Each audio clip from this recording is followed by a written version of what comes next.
I just can't wrap my head around it.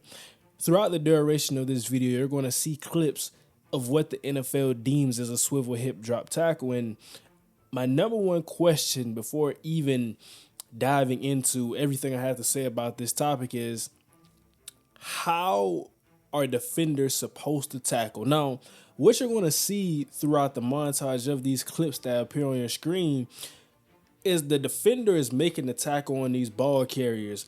Notice that all of these ball carriers are adjacent.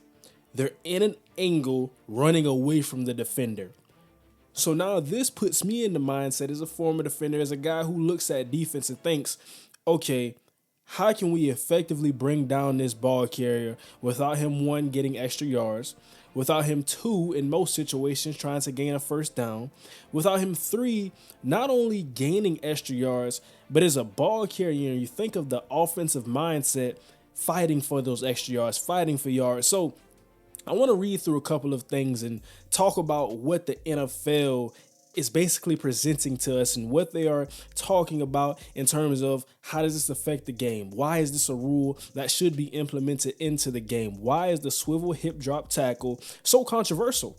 Now, I've looked around Twitter circles, I've looked around social media so far as I record this video, and I haven't seen not one person adamant in favor of the swivel hip drop tackle being banned from the game of football. Now, I want to talk about something that was posted on ESPN and also shout out the writers. Now, NFL owners have approved the rule proposal to ban the swivel hip drop tackle. The league announced Monday, March 25th. That's when I'm recording this video. The violation will result in a 15-yard penalty if flagged in games, but Troy Vincent, the NFL's executive vice president of football operations, strongly implied last week that it is likely to be enforced similarly to the use of the helmet rule, which typically leads to warning letters and fines in the week after a game rather than flags during play. Now, for me, I got to break that down first, because the verbiage and the wording of this first line in this sentence by Troy Vincent, I don't really understand it. If we're implementing this rule to be a 15-yard penalty if flagged in games, how are we going to enforce it in a manner in which it's going to lead to warning letters and fines in the week after a game rather than flags during the play? I'm confused by that verbiage. Is it a flag during the play, or is it going to lead to warning letters and fines in the week after a game? That's the first thing. Now, the second thing is, as a defender in a defensive mindset, you have to think, okay, if I have a guy breaking away, let's say we're in the red zone, we're at the 25-yard line, a tight end catches a 10-yard pass, he breaks away. Me as a linebacker or a safety in the middle of the field, I have to go make that play and bring down this ball carrier. Now, what do I do in that situation now? Do I miss the tackle? Do I not make the tackle? Do I make the tackle and take the 15-yard flag and stop the touchdown, but he's still going to be around the goal line? I don't know, and I don't think what the NFL needed was more flags, was more bans, was more fines. Because if we look at everything around the NFL, you think about the use of the helmet, the use of the crown of your helmet to tackle. That's already something within itself. So we have that. Now, I think the difference between that is adjusting in that manner, tackling with the crown of your helmet, is not the same as a swivel hip drop tackle. Because these guys, Derrick Henry, Josh Jacobs, Aaron Jones, some of the backs that we think about, Christian McCaffrey, these are big physical backs. And we're talking about ball carriers. That's not even talking about the tight ends. That's not even talking about the receivers that we have in the game of football. Big body guys who get paid millions of dollars to take care of their body and run with the football after they catch it or out of the backfield. I just don't see a world where this could be good for the game. Now, I know the NFL loves offense. I know the NFL loves scoring points and all of these things. We want to bring viewership. It's all about the ratings. I understand that. But I don't see a world that this creates a better product in a game. Because if we have, now I want to get to this quote right here. Rich McKay stated this last week. The tackling technique often results in lower body injuries. We talk about ankle sprains, leg fractures, breaking of leg, all of these things in the lower body. The rule requires officials to note two actions. If a defender grabs the runner with both hands or wraps the runner with both arms and also unweights himself by swiveling and dropping his hips or lower body and landing on and trapping the runner's legs at or below the knee. Now, when we look at this next line, I really want you to think about it. Referring to the injury, when it is used, it is incredibly injurious to the runner.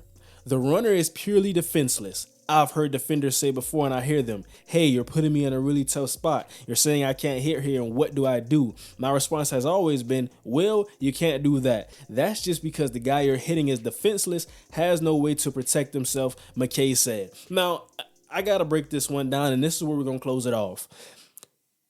The runner who's fighting for yards, trying to get a first down, trying to get a touchdown, whatever he's doing with the ball in his hands,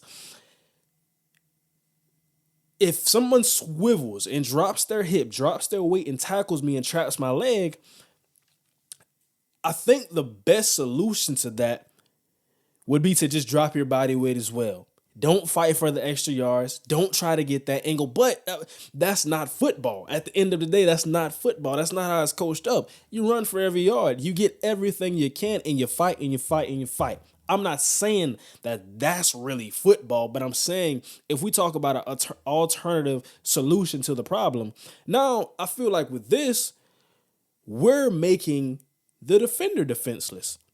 How do I make the tackle? I can't run through you.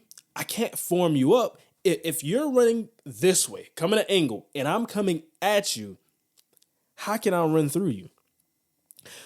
How can I? Because if I run through you, you're just going to continue to run. That's going to lead into a missed tackle. Like I said, these guys are $1 million athletes paid to do this at a high level. If you're running away from me, I'm going to miss that tackle.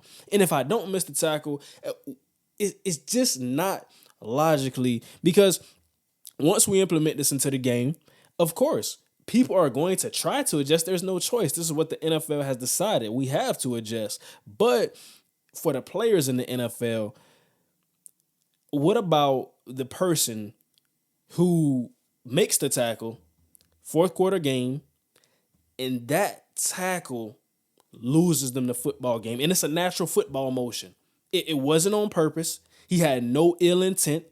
He had no intent to harm the runner or the ball carrier, but that just happened in the natural flow of the football game.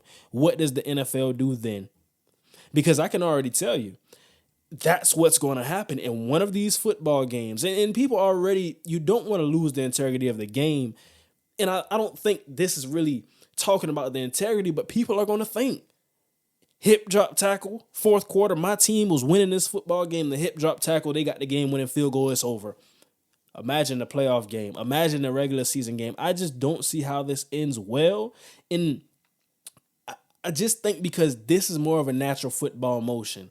I understand, okay, the crown of your helmet, leading with your helmet. I can understand that to an extent. It's controllable to an extent. It's a fine line. It's to an extent. But this, I don't see what the NFL is doing with this. I don't see how this turns out well. Let me know down below in the comments, what do you think? How do you make these tackles now? Do you run through the ball carrier? Do you trip the ball carrier? What do you do as a defender? And what is the mindset? I want to know what you guys think about this rule. Thank you for watching as always. Don't forget to like, comment, and subscribe. That's going to do it for today. And now, we out.